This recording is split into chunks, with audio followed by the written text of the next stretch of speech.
Pendant qu'ils étaient en chemin, un homme dit « Seigneur, je te suivrai partout où tu iras. » Après cela, le Seigneur les envoya 2 à 2 devant lui dans toutes les villes et dans tous les lieux où ils devaient aller. Et se retournant vers les disciples, il leur dit « Heureux les yeux qui voient ce que vous voyez. »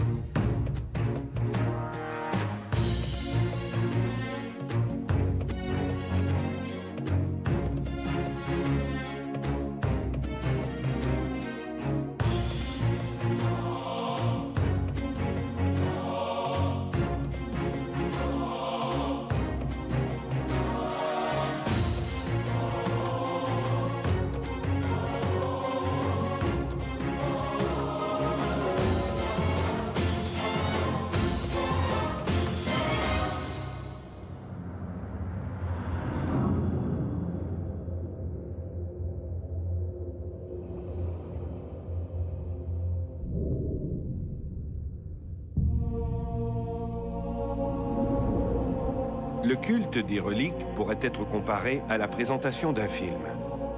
Pendant la projection, les spectateurs se laissent emporter par le jeu des acteurs et par l'action qui défile devant leurs yeux. Ils croient à l'histoire qui leur est racontée, sans trop s'interroger sur les invraisemblances du scénario. Pour les fidèles qui contemplent les reliques, l'émotion est de même nature. Le temps d'une prière, ils se laissent emporter par ces 3 jours, où un certain Jésus de Nazareth rejoue le drame de sa crucifixion et de sa résurrection. Oui, je n'aime pas trop qu'on dise d'abord que Jésus est thaumaturge. Il est une espèce de prophète, c'est le mot qu'on convient mieux. Il est un prophète qui dit aux gens ce qu'il ne faut pas dire, mais que certains aiment entendre dire. Bon, c'est un provincial de la Galilée. Hein. La Galilée, c'est la province, comme au Québec, on est loin de la capitale. À Jérusalem, il y a toute l'intelligentsia, il y a le pouvoir politique, le pouvoir religieux. Bon, le Galiléen, il arrive à pied sur les routes avec ses quelques disciples. Et il entre dans Jérusalem, il est assez surpris de la splendeur des grands bâtiments et en particulier du temple. La plupart des pèlerins qui se rendent aujourd'hui à Jérusalem remontent la Via Dolorosa, la route qu'aurait empruntée le Christ vers le Golgotha. Les fidèles peuvent s'y recueillir avant de reprendre leur marche vers le Saint-Sépulcre, site traditionnel de l'exécution du Christ et de son tombeau.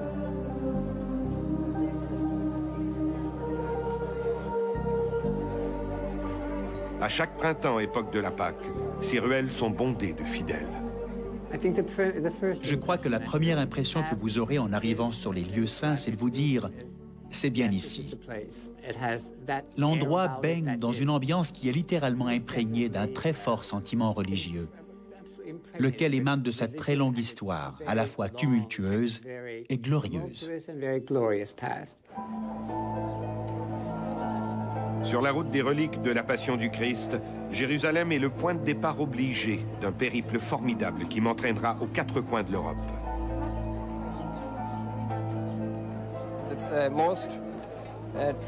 Pour les chrétiens, c'est le plus important lieu de prière de la planète.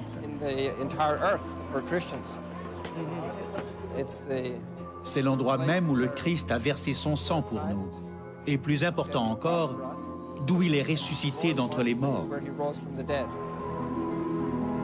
Jérusalem se présente aujourd'hui comme l'une de ces grandes métropoles du Moyen-Orient.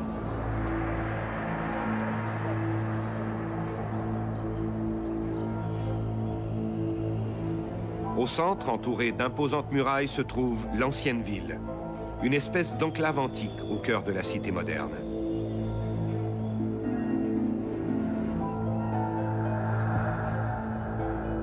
Au centre de la vieille ville, l'église du Saint-Sépulcre est le site touristique le plus populaire de Jérusalem. Chaque jour, ils sont des milliers à se recueillir dans ce lieu extraordinaire. L'église est en fait un surprenant complexe religieux qui comporte 5 grandes sections. Le Golgotha, la tombe, la basilique, le corridor et la crypte de la croix. Et vous verrez des gens de partout dans le monde qui sont là par milliers, par dizaines de milliers, pour revivre des scènes qui leur sont très chères et qui leur viennent soit de leur éducation, soit de leur enfance, soit de la foi qui les anime. On peut évoquer pratiquement n'importe quel moment de la vie de Jésus et le retrouver à Jérusalem.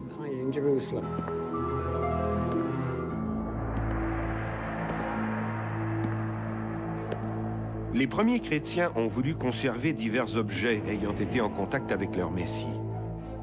Persécutés par les Juifs et les Romains, les chrétiens se rencontraient dans la clandestinité. Et ainsi, durant les premières décennies et même les premiers siècles, la trace des reliques de la Passion est difficile à établir. Mais invariablement, la route des reliques saintes nous conduit d'abord à Constantinople.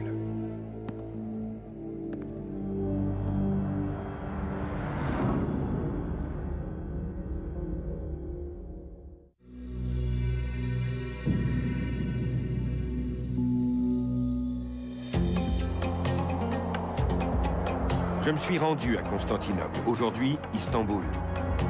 C'est la plus grande ville de Turquie, avec 13 millions d'habitants. Au 7e siècle avant Jésus-Christ, la ville n'était qu'une toute petite colonie grecque du nom de Byzantium, ou Byzance. Au 4e siècle de notre ère, l'empereur Constantin le Grand a choisi ce lieu pour y édifier sa nouvelle Rome, Constantinople. Constantin, l'empereur Constantin qui a fondé la ville, a simplement choisi un site que plusieurs civilisations avaient connu auparavant. Dans l'histoire du christianisme, l'empereur Constantin a joué un rôle absolument formidable parce que, encore tout au début du IVe siècle, c'est l'apogée des persécutions contre les chrétiens. C'est vraiment les plus grandes persécutions générales.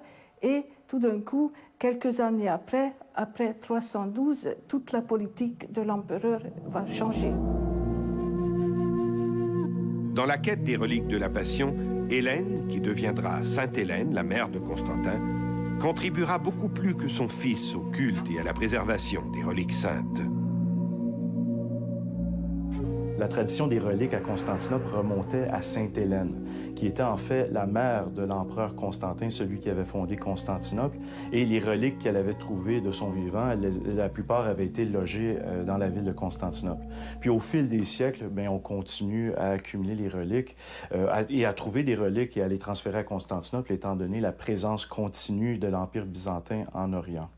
Or, ces reliques-là s'accumulent de façon exponentielle au fil des siècles, essentiellement parce que la ville de Constantinople demeure inviolée pendant presque 1000 ans. Constantinople demeure une place forte inviolable et jouit d'une prospérité incomparable. Mais un millier d'années après la crucifixion du Christ, les événements se bousculent dans la chrétienté, dont la foi domine maintenant le monde occidental. Les forces chrétiennes s'engagent dans un vaste mouvement de reconquête et de protection des lieux saints à Jérusalem. C'est le début des croisades.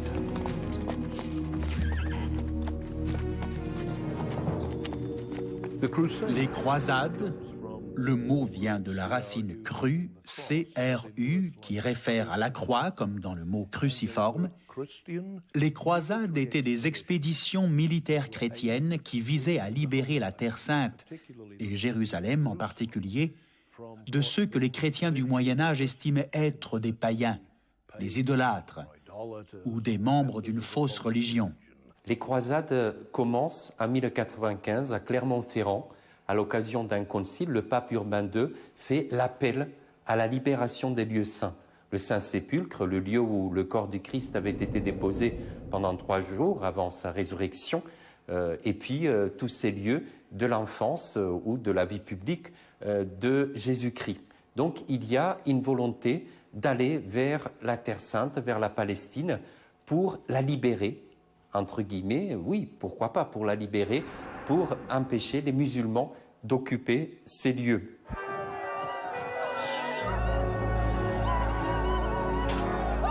Avec les croisades, l'Église catholique affermit son pouvoir temporel et son influence sur les différents royaumes d'Europe. Avec le triomphe des premières croisades, l'Église devient immensément riche. Elle peut intervenir dans les affaires de l'État de la plupart des régions sous son influence. au départ, il y a donc cette volonté qui est religieuse. Il y a peut-être aussi une dimension apocalyptique, le fait de vouloir hâter la parousie, le deuxième avènement du Christ sur terre. Il est parti lors de l'ascension au mont des Oliviers. Il faut bien qu'il revienne pour instaurer le millénaire, le millénium de paix, de prospérité sur terre. Donc on est aussi dans un contexte eschatologique, la fin des temps. Il y a l'envie de se battre, d'en découdre avec les musulmans qui ont obtenu tellement de succès face aux chrétiens.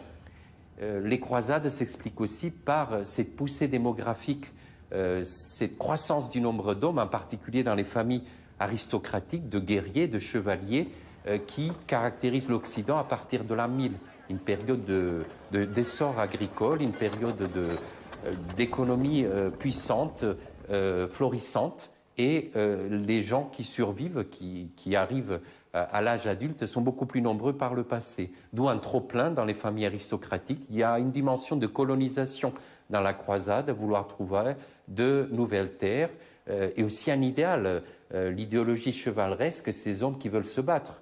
Mais l'Église leur dit, depuis la paix de Dieu surtout, vous n'avez pas le droit de vous battre contre des chrétiens, d'en vouloir à votre voisin ni à votre paysan. Et on trouve un exutoire pour ce trop-plein de violence, pour cette éducation guerrière, cette envie de se battre qui est le propre des chevaliers, des nobles. Ça sera se battre contre l'islam. C'est beaucoup plus facile à justifier aux yeux de l'Église. Des forces armées parcourent toute l'Europe, ralliées à la cause de la foi. Un nouvel ordre religieux impensable voit le jour. Les Templiers, des moines soldats, un ordre tout autant militaire que strictement religieux et répondant directement au pape. Les chevaliers du Temple, les Templiers, ce sont des moines soldats. Déjà, c'est contradictoire dans les termes, puisque l'Église a toujours empêché aux clercs, aux gens qui se consacraient entièrement au Christ, de verser du sang, de se battre, de porter des armes.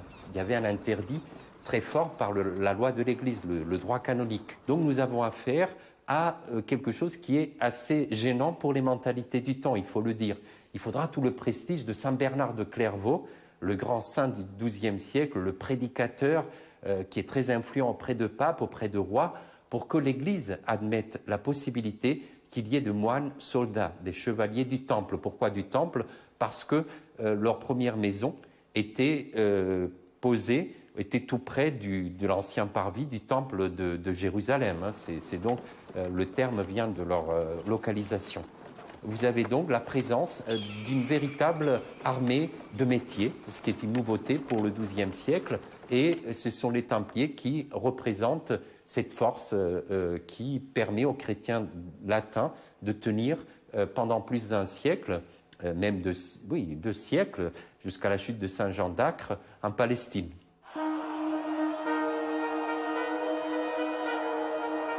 Ce mouvement de conquête et de protection des lieux saints par les forces chrétiennes déraille à la 4e croisade. Et l'impensable jusqu'alors se produit. Ne pouvant payer leur passage aux armateurs vénitiens, les croisés prennent d'assaut Constantinople, le phare de la chrétienté en Orient. La ville, inviolée pendant 1000 ans, tombe aux mains des croisés. Constantinople fut attaquée par les croisés qui servaient le pape et ses croisades. Et elle fut mise à feu et à sang. Un des témoins de l'époque a rapporté que lorsque les croisés se sont rués dans Constantinople, ils ont assassiné les prêtres, violé les religieuses et volé tout ce qui avait de la valeur. Ces reliques-là, évidemment, sont pillées. Elles sont en grande partie transférées en Europe, éparpillées à travers l'Europe, surtout en France et en Italie. C'est dans cette tourmente que la piste de nombreuses reliques saintes s'évanouit pour plusieurs siècles.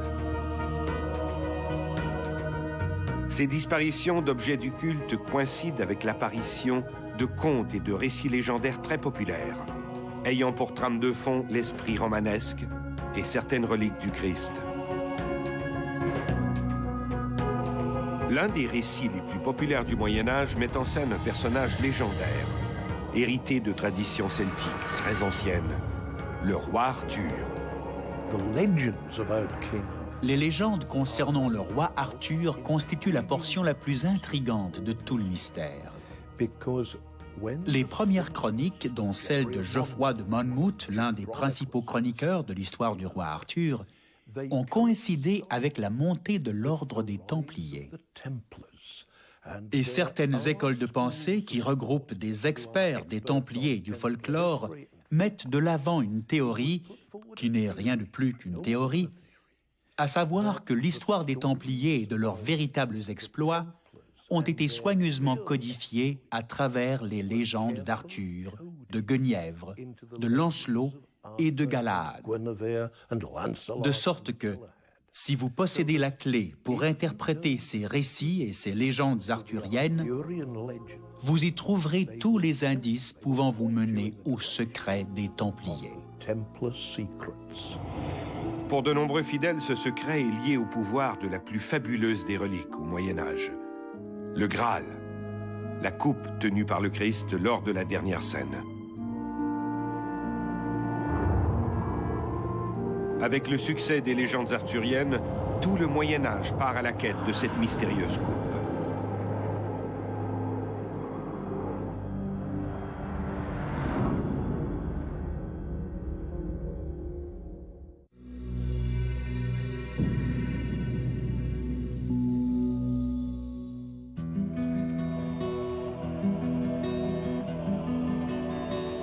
Le centre de la chrétienté, c'est Rome, l'impériale cité millénaire, le centre du puissant empire romain, le pouvoir qui a autorisé la crucifixion du Christ et a persécuté les premiers chrétiens avant de se convertir à sa foi. Et là même où les Romains ont crucifié Saint-Pierre, le premier disciple de Jésus, se dresse le centre de la religion catholique, le Vatican, le Saint-Siège. Sur la route des reliques, Rome est aussi un incontournable. Mais les bases matérielles de la foi chrétienne ne sont pas les seuls vestiges qui font de Rome un lieu à voir.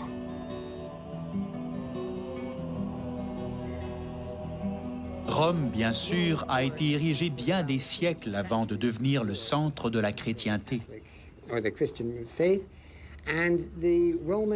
Les Romains étaient de grands organisateurs et également de formidables constructeurs. Et je crois que le visiteur qui se rend à Rome pour la première fois sera terriblement impressionné par les structures, spécialement par celles qui continuent à fonctionner après des milliers d'années d'existence. Même si la ville peut sembler chaotique, on y trouve de larges avenues et des routes bien droites qui ont été pavées bien avant la naissance du Christ et qui, lorsqu'elles ne servent pas au trafic routier, sont toujours utilisées pour marcher. Le système d'aqueduc romain repose sur la découverte de l'arche, laquelle a permis de construire des structures gigantesques.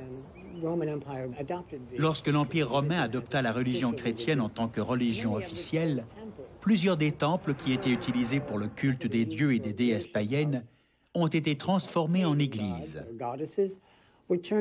Pratiquement sur tous les sites de Rome, il y a de vieilles églises, comme Saint-Jean-de-Latran ou Sainte-Marie-Majeure, qui ont des fondations qui remontent à l'époque de César Auguste ou qui sont plus anciennes encore. L'église de la Sainte-Croix de Jérusalem à Rome est l'une des 7 églises à faire partie d'un circuit organisé pour les pèlerinages. On raconte qu'elle s'élève sur l'ancien palais de Sainte-Hélène. Nous sommes dans la basilique Santa Croce, construite en 325 sous le règne de Constantin en hommage à sa mère Hélène. Cette basilique a été construite en même temps que la basilique du Saint-Sépulcre à Jérusalem. C'est dans cette église qu'est conservé le Titulus Crucis et le morceau de la croix rapporté par l'impératrice. Le révérend Simone Fiorasso, attaché à la congrégation de l'église de la Sainte-Croix, m'a raconté leur histoire. Selon nos connaissances, diverses croix ont été trouvées. Et sur une de ces croix se produit la guérison d'un paralytique moribond. Donc, cette croix est appelée comme étant la vraie croix. Et elle est donnée à Hélène en 3 parties. une pour Jérusalem, une pour Constantinople, où règne son fils, et une pour Santa Croce, à Rome, où elle veut en faire le nouveau Jérusalem. Naturellement, quand Hélène rapporte les reliques à Santa Croce, elle fait construire immédiatement un lieu de culte public, dont la chapelle des reliques, les fonts baptismaux et les lieux catéchumènes. Donc, avec les reliques, ça devient vraiment un lieu ouvert au public.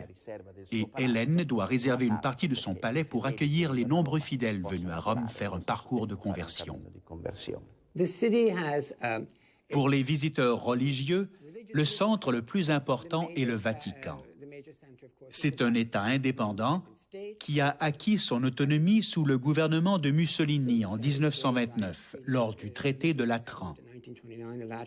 C'est un territoire d'à peu près 2 acres qui a son propre système ferroviaire, son propre service postal et une quantité impressionnante de reliques.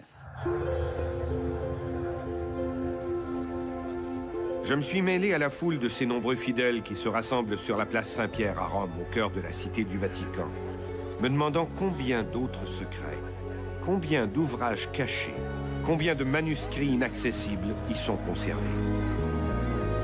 Les caves du Vatican recèlent probablement des réponses à bien des énigmes sur l'histoire de la plus puissante église du monde.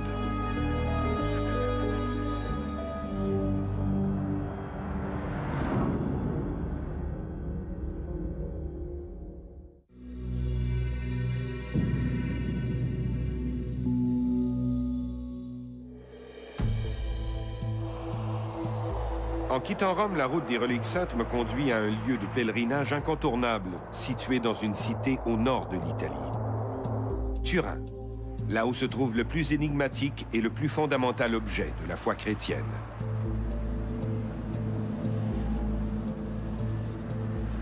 Au nord de l'Italie, les visiteurs arrivent dans un état très élégant, magnifique, et à une époque, un royaume très important. Le royaume de Savoie était situé au nord-ouest de l'Italie et au sud-est de la France, et incluait également, à l'époque de la réunification, la Sardaigne. Turin était sa capitale, et la famille de Savoie était très puissante, et, disons-le comme ça, avait un esprit très artistique. Elle a légué à Turin un magnifique centre-ville, plusieurs églises exquises, de magnifiques musées, une collection remarquable d'art savoyard et bien sûr le célèbre suaire de Turin, qui présente une impression du visage du Christ à l'époque de la crucifixion.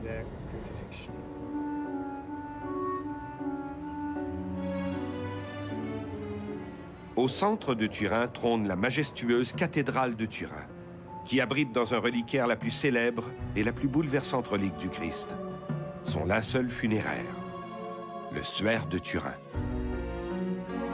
Les fidèles s'y rassemblent animés par le désir de contempler ou de méditer devant son reliquaire, même si, officiellement, l'Église a toujours fait preuve d'une prudence quasi excessive face à cette relique spectaculaire. Si l'Église considérait que le suaire est une relique, cela voudrait dire que l'Église prétend officiellement que le suaire remonte à l'époque du Christ, qu'il a touché son corps et que c'était son linceul. Mais l'Église ne dit pas ça explicitement. Plusieurs personnes sont convaincues que le suaire est authentique. Certains ont même fait une étude de probabilité, et je crois que c'est la 2e étude sur Internet. Et cette étude, si je me souviens bien, prétend plus ou moins que vos chances d'obtenir 2 fois de suite la même série de 50 chiffres dans le même ordre à Las Vegas est plus grande que vos chances de prouver que le suaire n'est pas l'authentique linceul du Christ.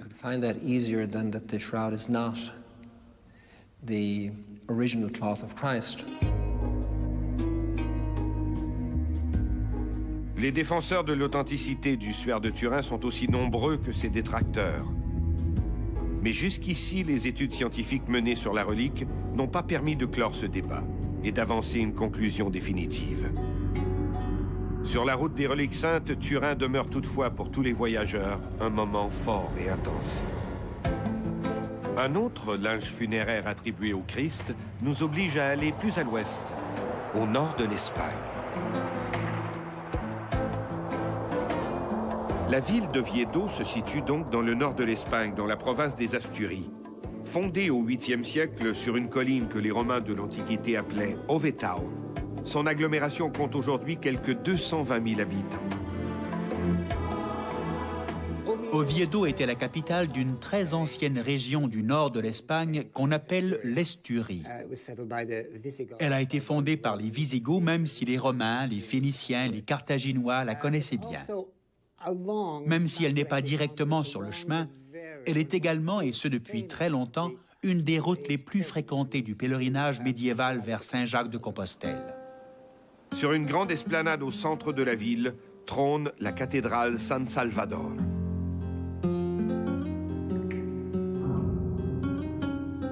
Construite dès le début de la conquête musulmane, la cathédrale d'Oviedo est désignée sous le vocable Sancta Ovetensis, titre qui fait référence à la qualité et à la quantité des reliques qu'elle contient, dont un petit voile énigmatique, le Sudarium.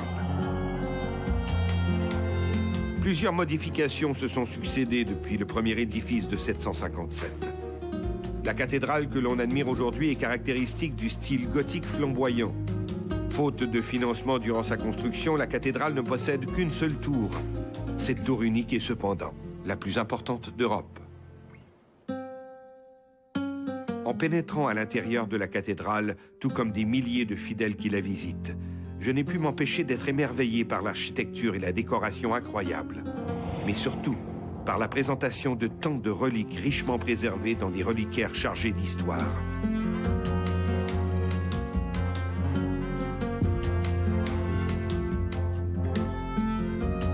Parmi tous ces trésors de la foi chrétienne, au sous-sol, dans la Camera Sancta, la chambre sainte, se trouve le but de ma visite, l'énigmatique Sudarium, le suaire d'Oviedo.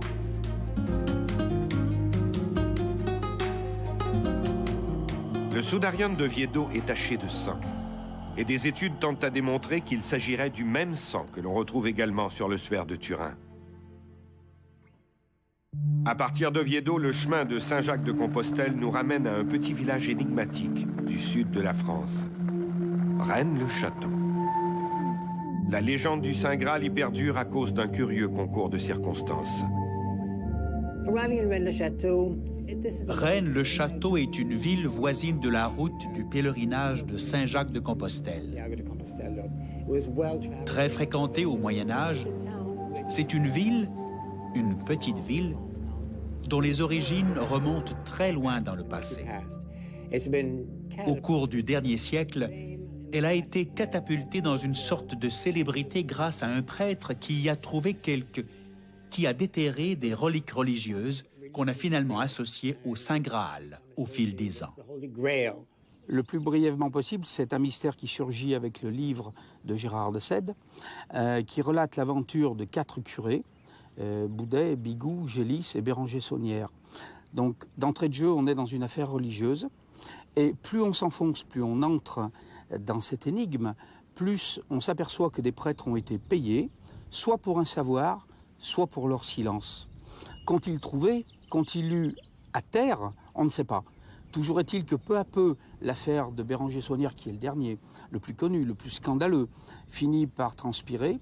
On voit surgir des documents, des sociétés secrètes, des francs-maçons, des néo-templiers, et aussitôt après, on voit surgir un trésor qui pourrait être celui du prieuré de Sion ou celui d'une énigme beaucoup plus ancienne, dont on va taire l'origine ou acheter la découverte.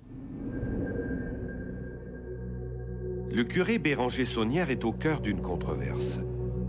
Il s'est retrouvé à la croisée des chemins des chroniques cathares, de la disparition historique du Saint Graal, des énigmes associées aux Templiers et de la quête du roi Arthur. Rennes-le-Château est le théâtre de mythes tenaces. Tout ça à cause de ce pauvre curé de village.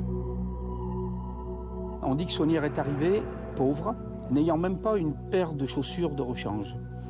c'est dire son état de pauvreté. Il arrive dans une église qui est en train de s'effondrer, dans un presbytère où on ne peut pas vivre. Et on estime qu'un an après le don de la marquise de Chambord, la comtesse de Chambord, pardon, qui lui donne une première somme d'argent, il entame des travaux. On peut supposer qu'en entamant ces travaux, il va commencer à découvrir quelque chose, et c'est cette découverte qui va le rendre immensément riche. Saunière perçoit de l'argent pour une découverte ou taire ce qu'il a trouvé, mais ensuite, on a la certitude qu'au moment où il nettoie son église, où il la remet en état, effectivement, il fait des découvertes, ce que j'appellerais moi des petits magots, comme on en trouverait dans toutes les églises très anciennes de France et de Navarre. Histoire inexplicable qui va attirer aventuriers, chercheurs de trésors et romanciers. Une nouvelle théorie s'empare du mythe du Saint Graal, la lignée royale du Christ et de Marie-Madeleine, trame de fond du fameux Code da Vinci, signé Dan Brown.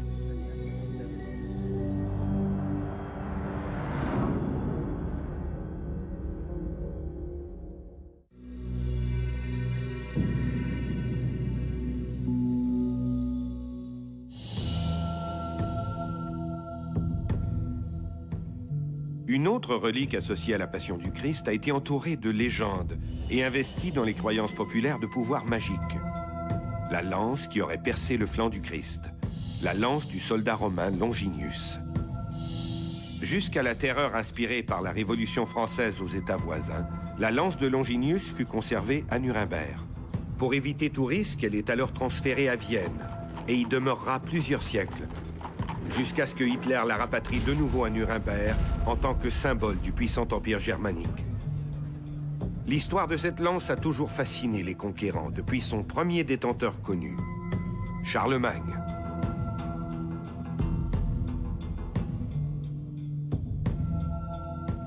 Nuremberg est une ville importante ville d'Allemagne située en Bavière, laquelle est elle-même la plus grande province d'Allemagne.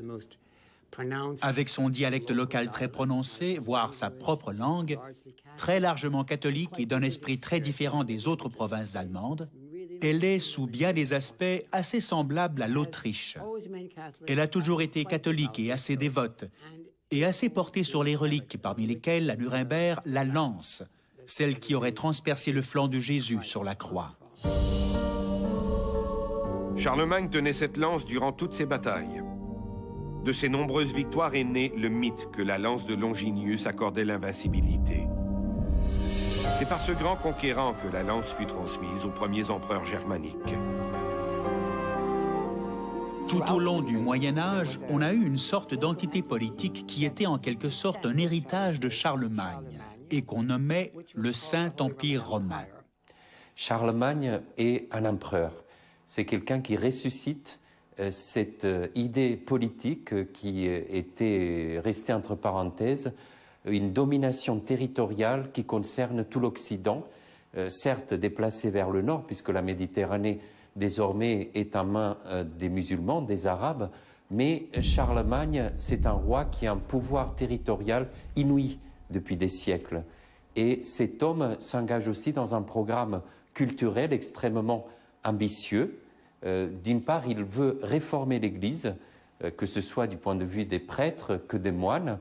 Il veut aussi élever le niveau intellectuel de l'Occident pour obtenir des fonctionnaires, des officiers capables de gouverner à bon escient avec les éléments de la culture de leur temps.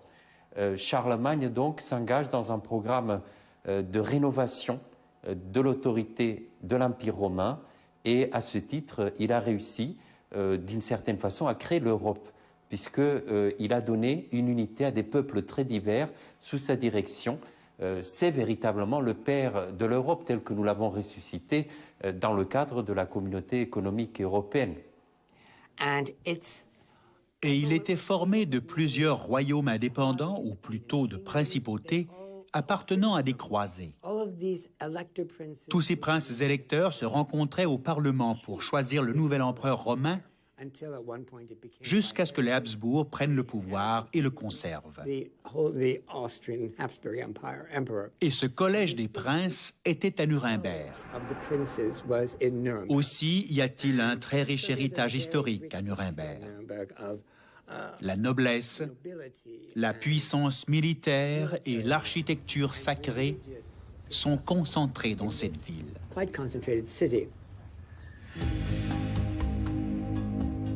Même si, après la Deuxième Guerre mondiale, les Américains ont transféré à nouveau la lance à Vienne, Nuremberg demeure une ville qui a un attachement profond pour les valeurs et la foi chrétienne. Cela est particulièrement évident à l'approche de Noël. On retrouve également, un peu comme une conséquence de cette ferveur catholique, un des plus importants marchés entourant la fête de Noël, le Christkindermarkt.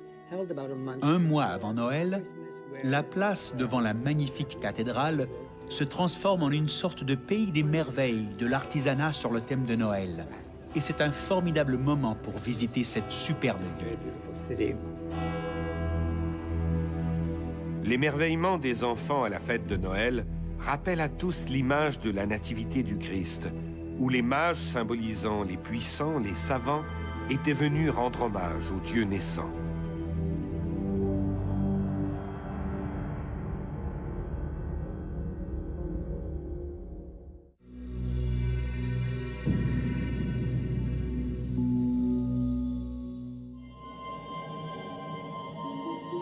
Impossible d'oublier la France sur la route des reliques saintes.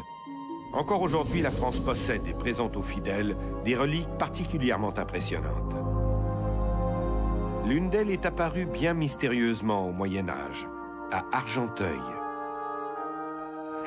À Argenteuil, une petite banlieue de Paris, on retrouve cette très célèbre robe, la tunique du Christ.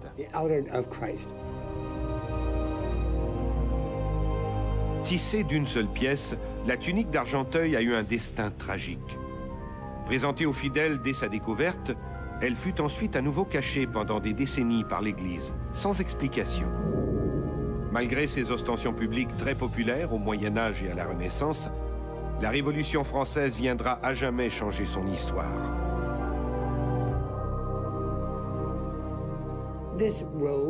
Cette robe est restée intacte à Argenteuil jusqu'à la Révolution française. À ce point, la rumeur voulait qu'elle ait été l'œuvre de la Vierge Marie, sans couture, simplement tissée tout d'une pièce.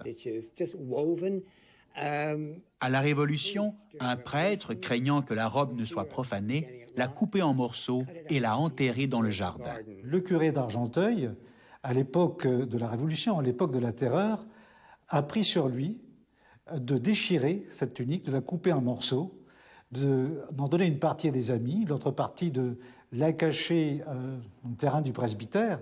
Et donc finalement, il a fallu, après cela, reconstituer cette tunique. Tissée d'une seule pièce par la Vierge Marie elle-même, selon les croyances, cette tunique que même les soldats romains n'osèrent pas se partager, allait être découpée en pièces et enterrée par un prêtre pour échapper, pensait-il, à la furie des révolutionnaires. Mais après la Révolution, on ne retrouva pas toutes les pièces. Et il ne reste aujourd'hui qu'un assemblage incohérent de bouts de tissu abîmés, rappelant à peine ce manteau du Christ. Tous les morceaux n'ont pas été retrouvés, si bien que ce qu'on peut voir maintenant est une série de triangles et de lambeaux de cette robe, qui, bien sûr, n'était pas en contact direct avec le corps du Christ durant la flagellation et la crucifixion. On n'y voit donc pas de traces de sang. L'histoire a tissé autour de cette relique énigme et mystère. Et la tunique d'Argenteuil continue d'exercer une grande force d'attraction. Alors, dans les reliques conservées en France, il y a eu longtemps le linceul de Turin, qui est passé sous la protection de la maison de Savoie, donc d'abord à Chambéry, puis quand ils ont transféré leur capitale à Turin, la tunique d'Argenteuil, peut-être la coiffe de Cahors, si elle est authentique. Mais il y a également des reliques qui étaient conservées à la Sainte-Chapelle. En quittant Argenteuil, la route des reliques saintes nous conduit à Paris, où un autre personnage très puissant a été associé à la conservation des reliques saintes. Louis IX, dit Saint Louis. On doit remercier le roi Louis, Saint Louis, le roi de France, qui a mené croisade et qui a rapporté des reliques de Constantinople et de partout ailleurs vers Paris, laquelle est devenue, durant un moment, un important reliquaire de la chrétienté. Saint Louis ou Louis IX, un roi capétien, c'était l'un des plus grands rois, je pense, de l'époque médiévale en France, avait, je pense, qu'une religiosité réellement très profonde. Saint Louis était sans aucun doute l'un des rois les plus pieux qu'a connu la France au Moyen Âge. Il a dirigé 2 croisades, donc ce que nous on connaît aujourd'hui comme étant les 7e et 8e croisades. Et autre acte de piété que fait Saint Louis, c'est qu'il commence aussi à acheter des reliques. Et il achète beaucoup de reliques. Qui, à l'époque, était vu comme un acte de dévotion. Saint Louis, la première grande relique qu'il va acheter est la Sainte Couronne. Il l'achète en 1239 de l'empereur latin de Constantinople, Baudouin II, et ensuite il la ramène à Paris.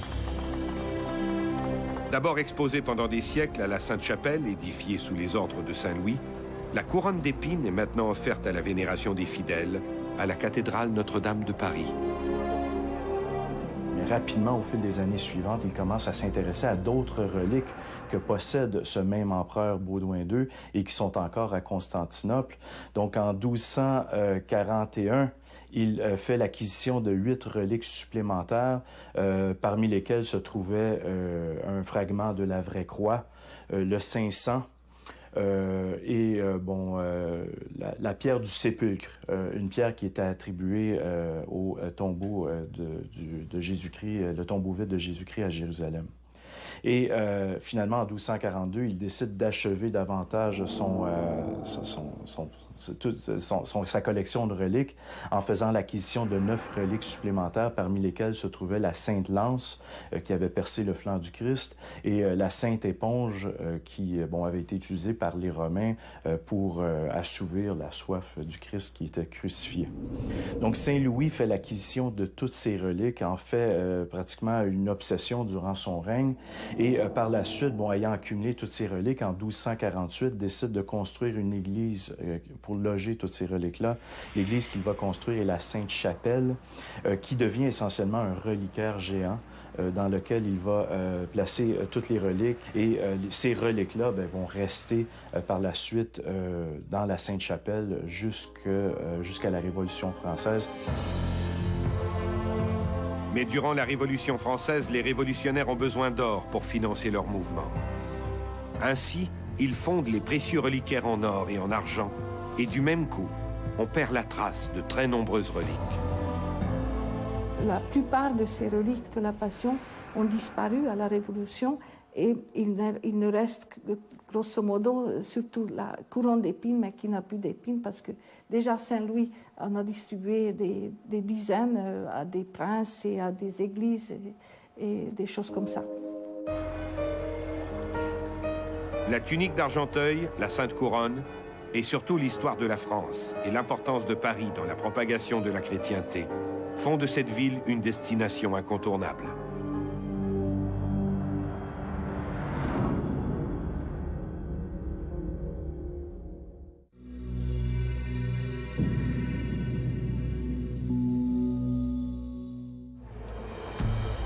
Suivre la trace historique des reliques du Christ s'apparente à la quête des chevaliers de la table ronde. Nous connaissons notre point de départ, mais pas la destination finale. Trop de mystères entourent ces objets sacrés. Mais l'important dans ce cas-ci, plus que dans tout autre voyage, n'est-il pas justement le voyage lui-même? La question est peut-être plus importante que toutes les réponses. La question est peut-être la réponse de toute quête.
leurs yeux, ils croient à l'histoire qui leur est racontée, sans trop s'interroger sur les invraisemblances du scénario.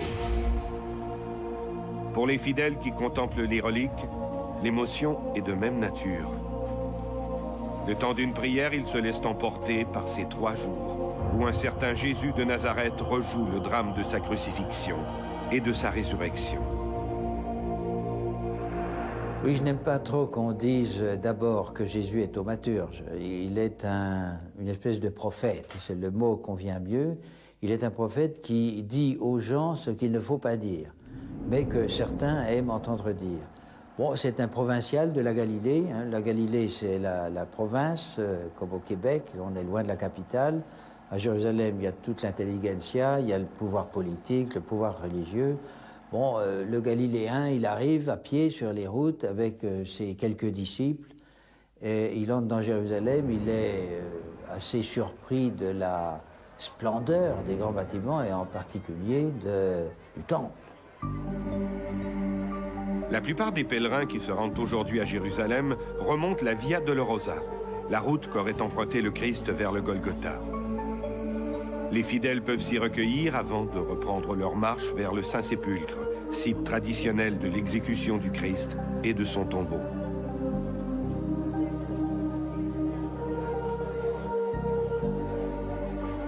À chaque printemps, époque de la Pâque, ces ruelles sont bondées de fidèles.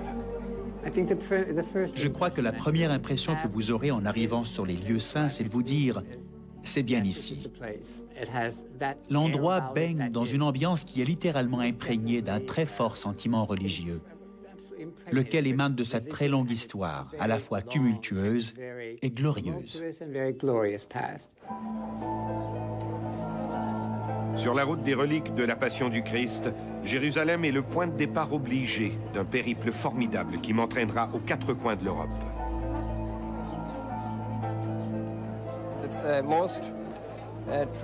Pour les chrétiens, c'est le plus important lieu de prière de la planète.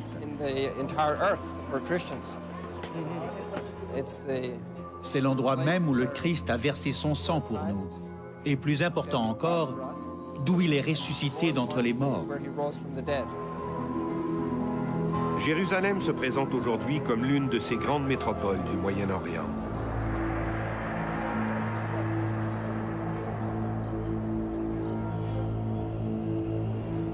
Au centre, entouré d'imposantes murailles, se trouve l'ancienne ville, une espèce d'enclave antique au cœur de la cité moderne.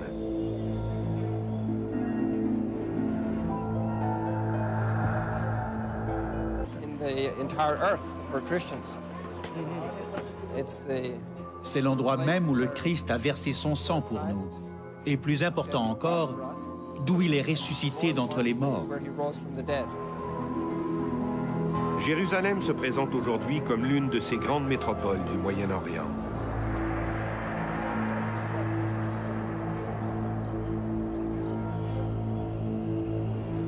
Au centre, entouré d'imposantes murailles, se trouve l'ancienne ville, une espèce d'enclave antique au cœur de la cité moderne.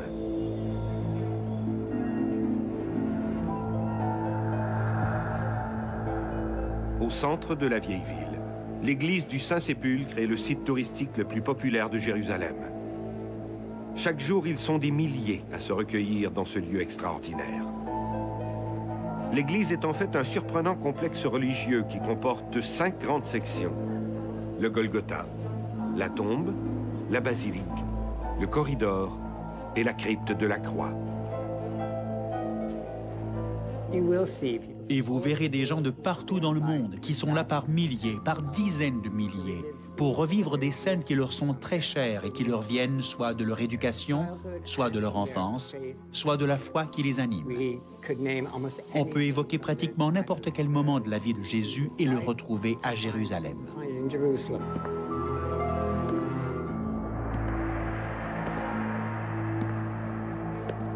Les premiers chrétiens ont voulu conserver divers objets ayant été en contact avec leur Messie.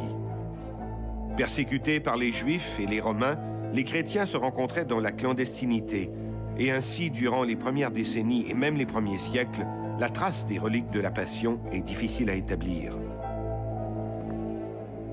Mais invariablement, la route des reliques saintes nous conduit d'abord à Constantinople.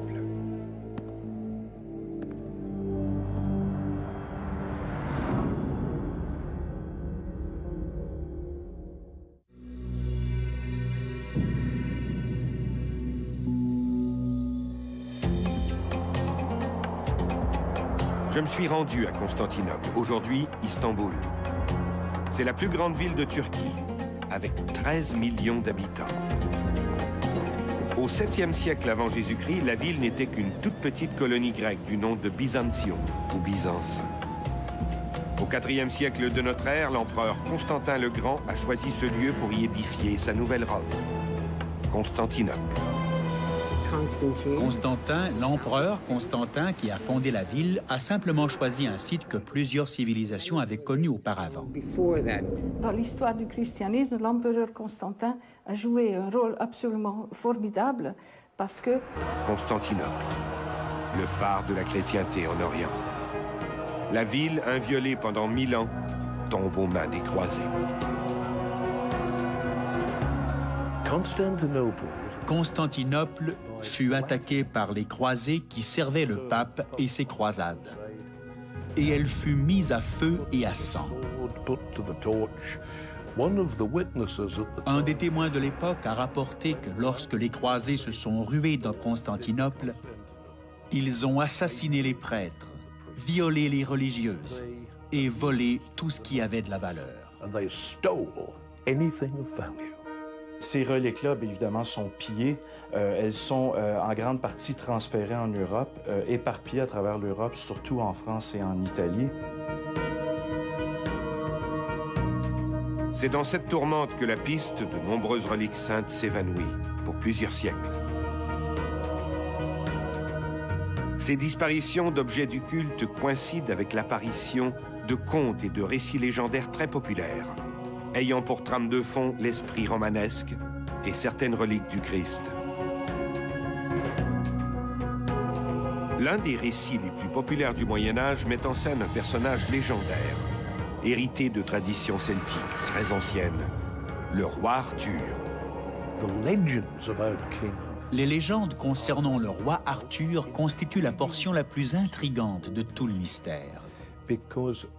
Les premières chroniques, dont celle de Geoffroy de Monmouth, l'un des principaux chroniqueurs de l'histoire du roi Arthur, ont coïncidé avec la montée de l'ordre des Templiers. Et certaines écoles de pensée qui regroupent des experts des Templiers et du folklore mettent de l'avant une théorie, qui n'est rien de plus qu'une théorie, à savoir que l'histoire des Templiers et de leurs véritables exploits ont été soigneusement codifiés à travers les légendes d'Arthur, de Guenièvre, de Lancelot et de Galahad. De sorte que, si vous possédez la clé pour interpréter ces récits et ces légendes arthuriennes, vous y trouverez tous les indices pouvant vous mener au secret des Templiers. Pour de nombreux fidèles, ce secret est lié au pouvoir de la plus fabuleuse des reliques au Moyen-Âge, le Graal, la coupe tenue par le Christ lors de la dernière scène. Avec le succès des légendes arthuriennes, tout le Moyen-Âge part à la quête de cette mystérieuse coupe.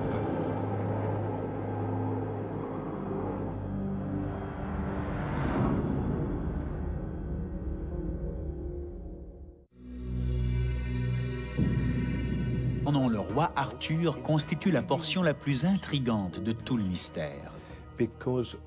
Les premières chroniques, dont celle de Geoffroy de Monmouth, l'un des principaux chroniqueurs de l'histoire du roi Arthur, ont coïncidé avec la montée de l'ordre des Templiers.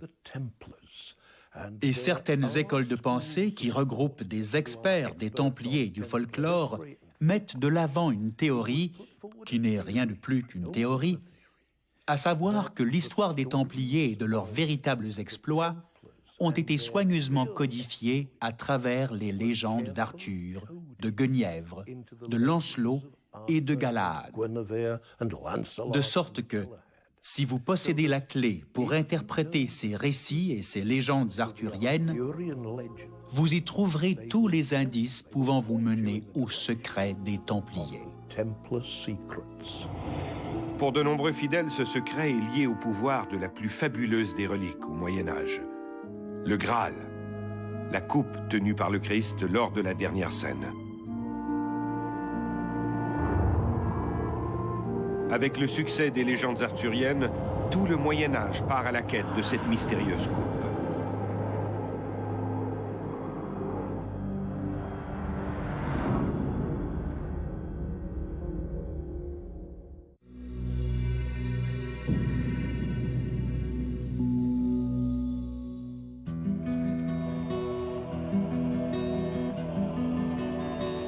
Le centre de la chrétienté, c'est Rome, l'impériale cité millénaire, le centre du puissant empire romain, le pouvoir qui a autorisé la crucifixion du Christ et a persécuté les premiers chrétiens avant de se convertir à sa foi. Et là même où les Romains ont crucifié Saint-Pierre, le premier disciple de Jésus, se dresse le centre de la religion catholique, le Vatican, le Saint-Siège. Sur la route des reliques, Rome est aussi un incontournable. Mais les bases matérielles de la foi chrétienne ne sont pas les seuls vestiges qui font de Rome un lieu à voir.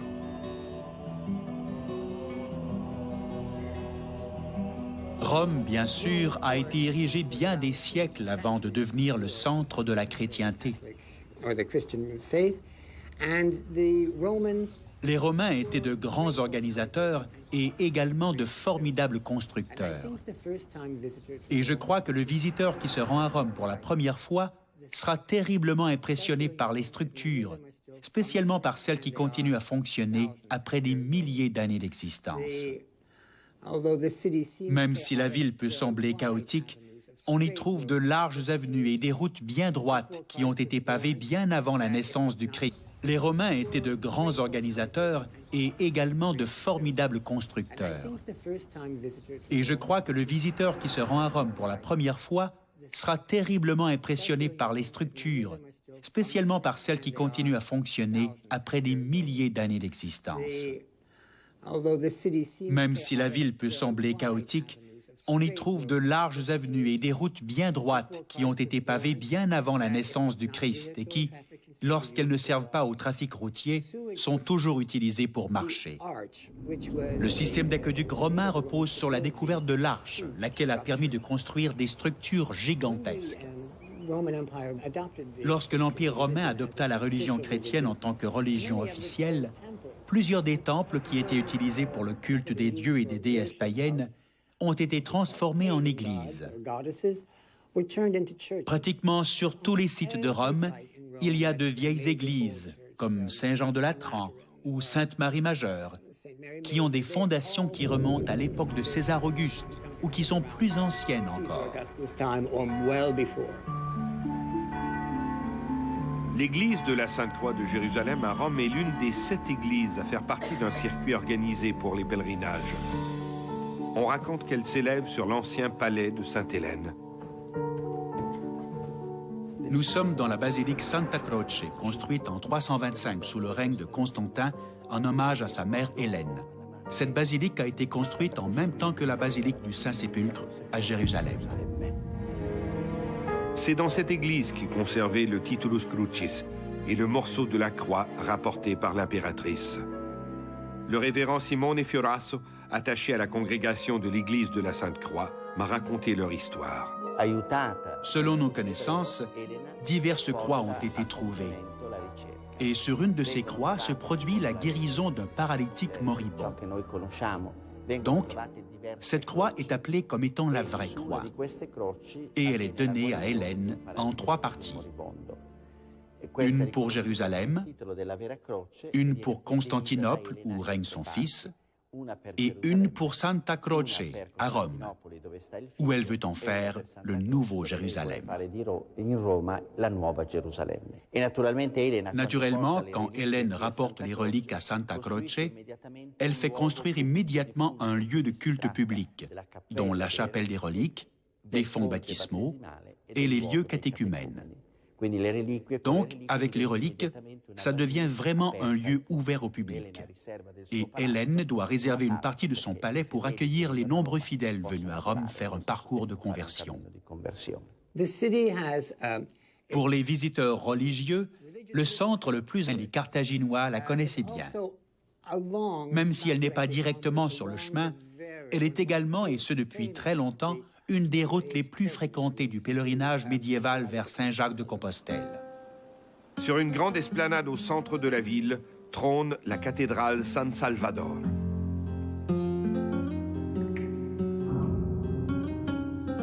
Construite dès le début de la conquête musulmane, la cathédrale d'Oviedo est désignée sous le vocable Sancta Ovetensis, titre qui fait référence à la qualité et à la quantité des reliques qu'elle contient, dont un petit voile énigmatique, le Sudarion. Plusieurs modifications se sont succédées depuis le premier édifice de 757. La cathédrale que l'on admire aujourd'hui est caractéristique du style gothique flamboyant. Faute de financement durant sa construction, la cathédrale ne possède qu'une seule tour. Cette tour unique est cependant la plus importante d'Europe.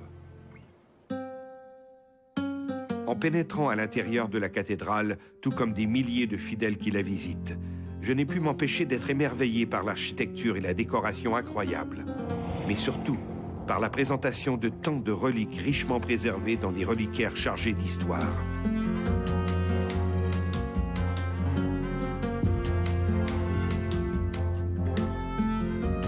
Parmi tous ces trésors de la foi chrétienne, au sous-sol, dans la Camera Sancta, la chambre sainte, se trouve le but de ma visite, l'énigmatique Sudarion, le suaire d'Oviedo.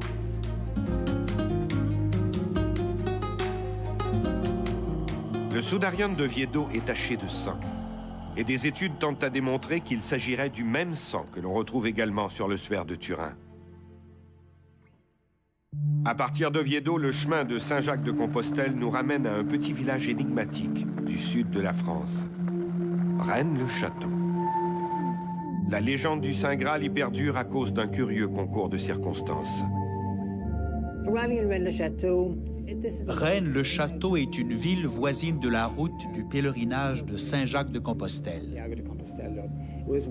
Très fréquentée au Moyen Âge, c'est une ville, une petite ville, dont les origines remontent très loin dans le passé. Au cours du dernier siècle, elle a été catapultée dans une sorte de célébrité grâce à un prêtre qui y a trouvé qui a déterré des reliques religieuses qu'on a finalement associées au Saint Graal au fil des ans.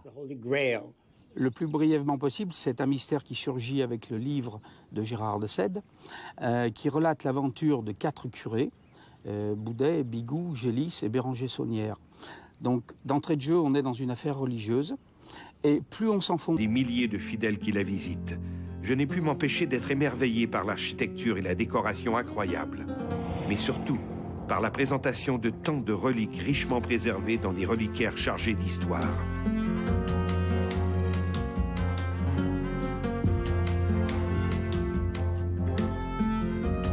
Parmi tous ces trésors de la foi chrétienne, au sous-sol, dans la Camera Sancta, la chambre sainte, se trouve le but de ma visite, l'énigmatique Sudarion, le suaire d'Oviedo.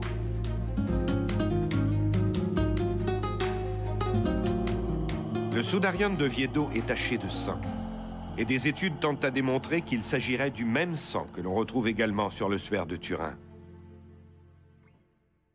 À partir d'Oviedo, le chemin de Saint-Jacques-de-Compostelle nous ramène à un petit village énigmatique du sud de la France, Rennes-le-Château. La légende du Saint Graal y perdure à cause d'un curieux concours de circonstances. Rennes-le-Château est une ville voisine de la route du pèlerinage de Saint-Jacques-de-Compostelle. Très fréquentée au Moyen Âge, c'est une ville, une petite ville, dont les origines remontent très loin dans le passé.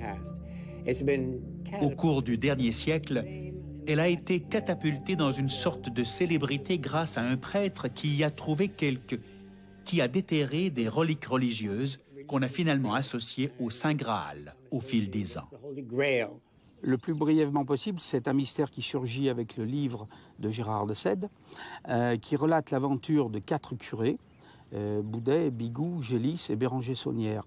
Donc, d'entrée de jeu, on est dans une affaire religieuse. Et plus on s'enfonce, plus on entre dans cette énigme, plus on s'aperçoit que des prêtres ont été payés, soit pour un savoir, soit pour leur silence. Qu'ont-ils trouvé? Qu'ont-ils lu à terre? On ne sait pas. Toujours est-il que peu à peu, l'affaire de Béranger Saunière, qui est le dernier, le plus connu, le plus scandaleux, finit par transpirer. On voit surgir des documents, des sociétés secrètes, des francs-maçons, des néo-templiers, et aussitôt après, on voit surgir un trésor qui pourrait être celui du prieuré de Sion ou celui d'une énigme beaucoup plus ancienne, dont on va taire l'origine ou acheter la découverte. Le curé Béranger Saunière est au cœur d'une controverse.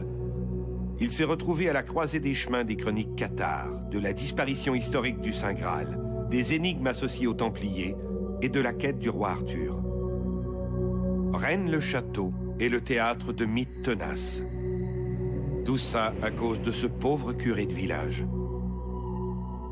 On dit que Saunière qui visait à libérer la Terre Sainte, et Jérusalem en particulier, de ceux que les chrétiens du Moyen-Âge estimaient être des païens, des idolâtres ou des membres d'une fausse religion.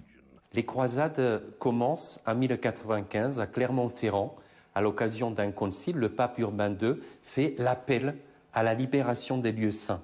Le Saint-Sépulcre, le lieu où le corps du Christ avait été déposé pendant 3 jours avant sa résurrection, et puis tous ces lieux de l'enfance ou de la vie publique de Jésus-Christ. Donc il y a une volonté d'aller vers la Terre Sainte, vers la Palestine, pour la libérer, entre guillemets, oui, pourquoi pas, pour la libérer, pour empêcher les musulmans d'occuper ces lieux.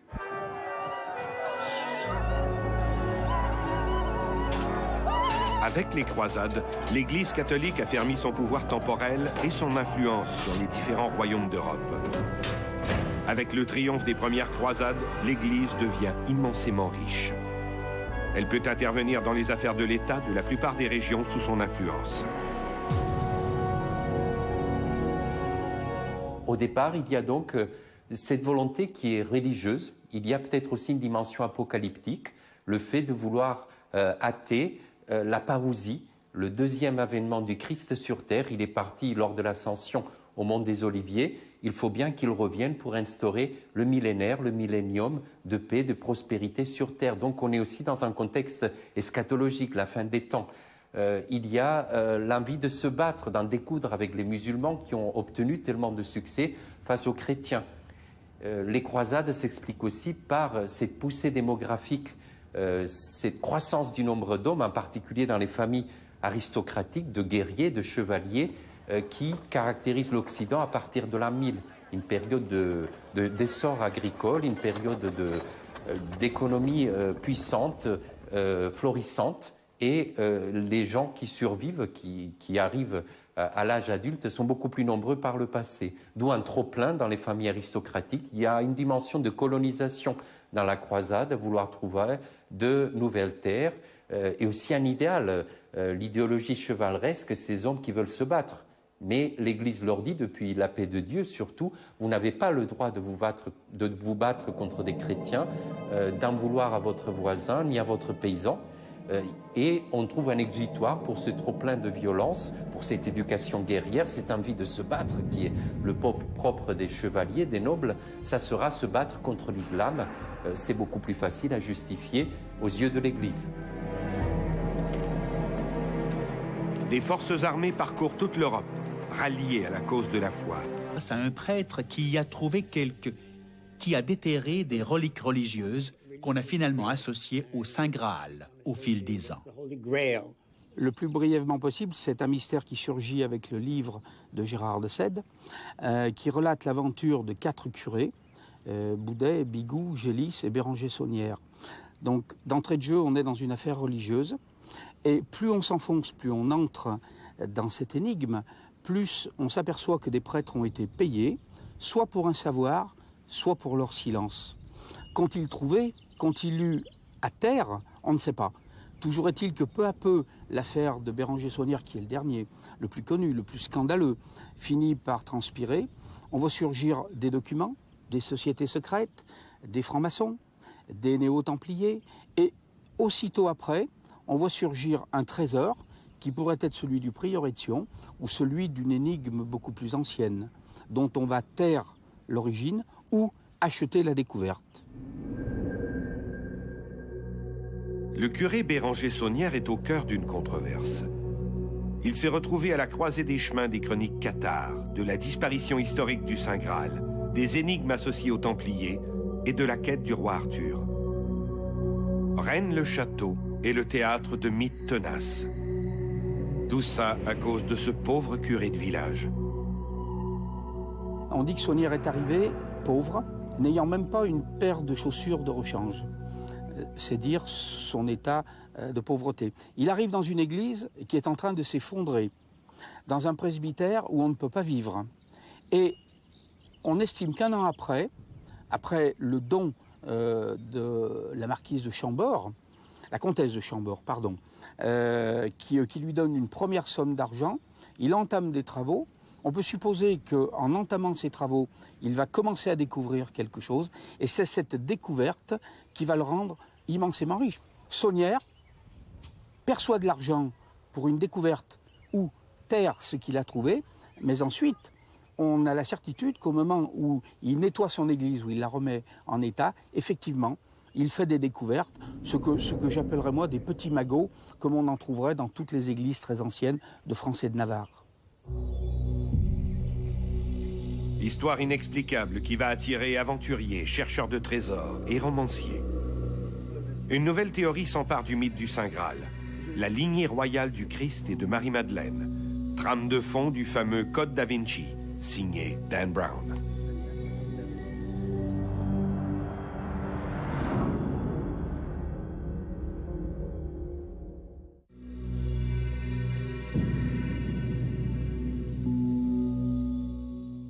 S'engage aussi dans un programme culturel extrêmement ambitieux.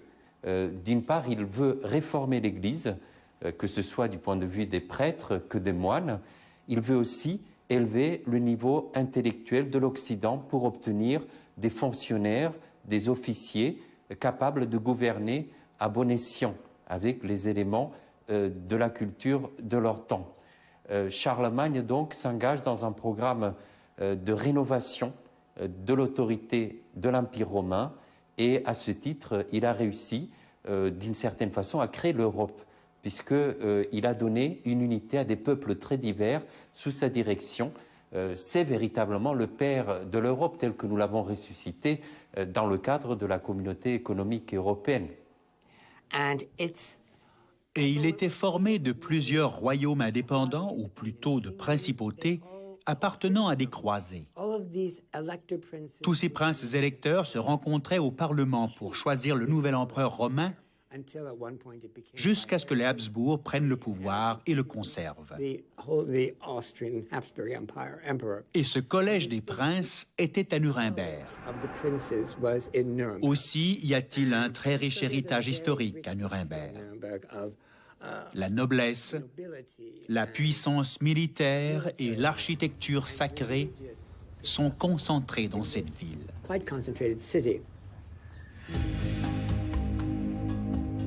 Même si, après la Deuxième Guerre mondiale, les Américains ont transféré à nouveau la lance à Vienne, Nuremberg demeure une ville qui a un attachement profond pour les valeurs et la foi chrétienne.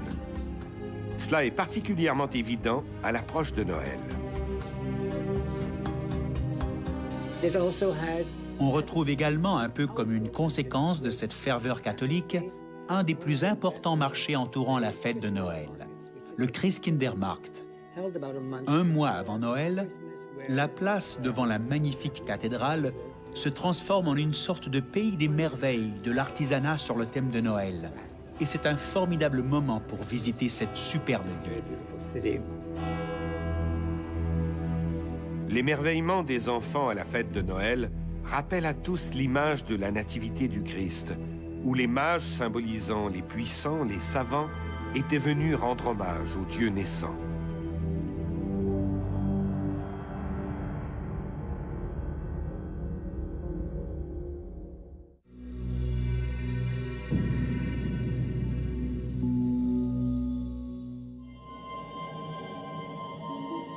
Impossible d'oublier la France sur la route des reliques saintes.